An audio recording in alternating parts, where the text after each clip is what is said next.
Olá, meu nome é Milena e esse é meu seminário sobre as variações linguísticas de países anglófonos em diferentes contextos de interação.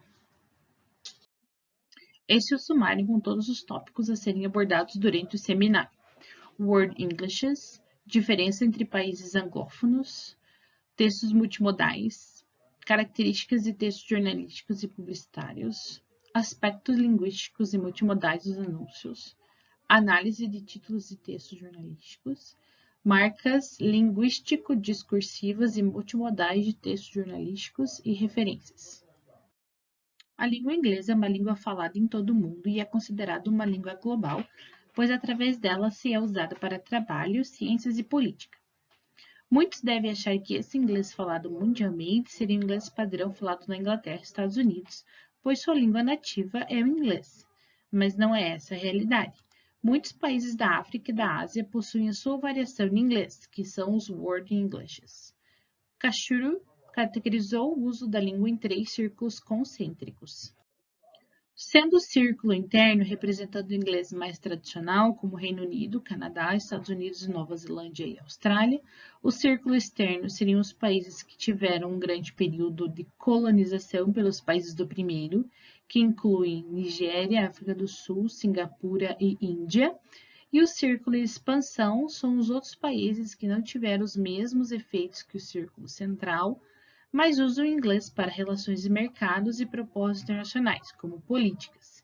E os principais países seriam a China, a Arábia Saudita, Israel e até mesmo o Brasil. Aqui está a tabela com algumas diferenças lexicais, morfológicas e gramaticais entre o inglês britânico, americano, canadense e australiano.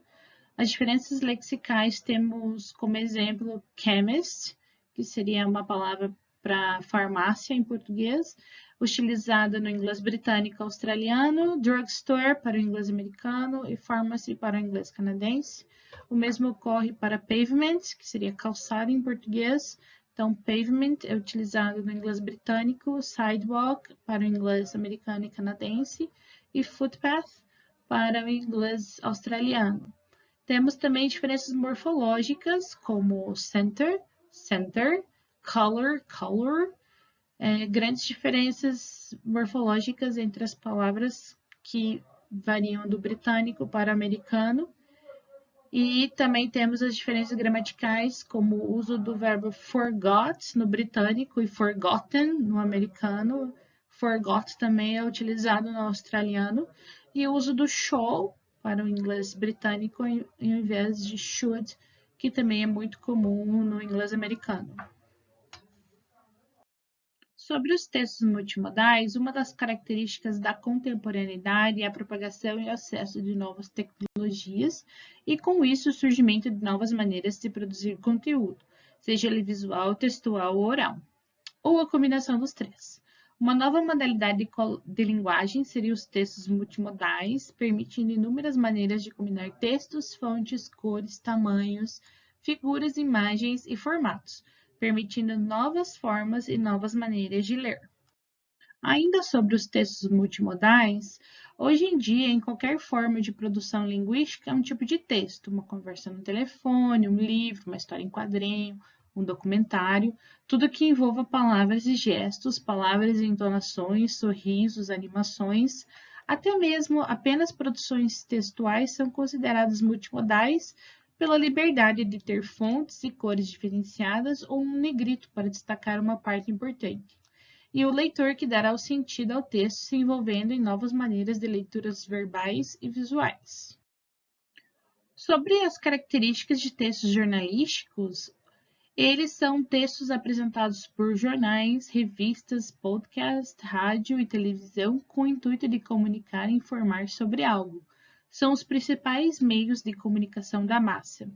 Alguns exemplos de gêneros da esfera jornalística são notícia, reportagem, entrevista, comentário e sinopse.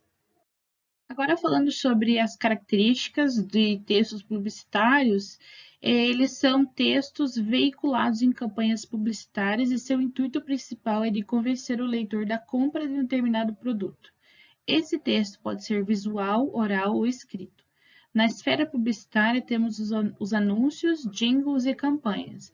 A tipologia textual pode variar entre o texto narrativo, informativo, opinativo, descritivo e injutivo, dentro de um gênero jornalístico ou publicitário, dependendo de cada objetivo.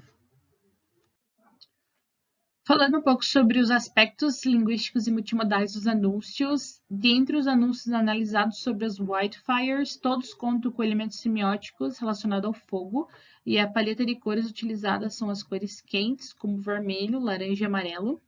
Todos têm título em caixa alta para chamar a atenção do leitor, com fontes sem serifas, e em um caso, uma fonte levemente serifada, lembrando o pôster de Wanted, do Faroeste, e o uso de acrônimos está presente em todas as publicações, remetendo que os leitores já estão acostumados a esse tipo de informação. Nos textos estão presentes o tempo verbal imperativo, presente simples e, em um caso, o presente simples progressivo, indicando atenção, urgência e ação imediata.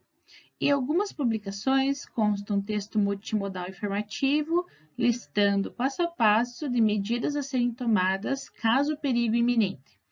Em uma das publicações consta um texto muito longo para a mídia selecionada, que é um post no Instagram. Creio que esse texto tenha tido poucos leitores, pois não é uma postagem adequada para esse tipo de mídia, que tem como leitor mais visual como uma leitura mais dinâmica.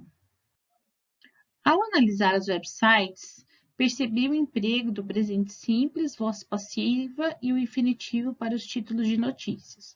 Nos jornais online, o uso dos verbos no presente esteve em todas as manchetes, e uma delas utilizou 2 pontos que indica a separação do tema e o que vai ser falado sobre ele. Já os blogs online têm os títulos mais curtos e já resumindo sobre o que vai ser o texto. Algumas manchetes são sensacionalistas, utilizando números para indicar o aumento de casos e quão mortais as queimadas são, bem como verbos que indicam disputa. As manchetes também atraem a atenção do leitor, fazendo uma predição sobre o que o texto vai ser. A comunicação é direta e indireta também, às vezes como uma opinião de um grupo específico exposta por aqueles que escrevem blogs, por exemplo. Há uso de imagens para ilustrar as queimadas acontecendo, bem como o trabalho da equipe de bombeiros. As características mais aparentes entre os gêneros é chamar a atenção para os perigos das queimadas e como elas podem ser prejudiciais e como afetam a vida das pessoas. Falando um pouquinho sobre as marcas linguístico-discursivas e multimodais dos textos jornalísticos, ao analisar o gênero blog entre os países, percebi que há pouco uso de imagens e sim mais textos. Mas há imagens e textos de caráteres informativos, como mapas e gráficos. O uso de acrônimos foi observado em quase todos, exceto no blog do Canadá, e o uso de voz passiva em todos os blogs, exceto no blog canadense também.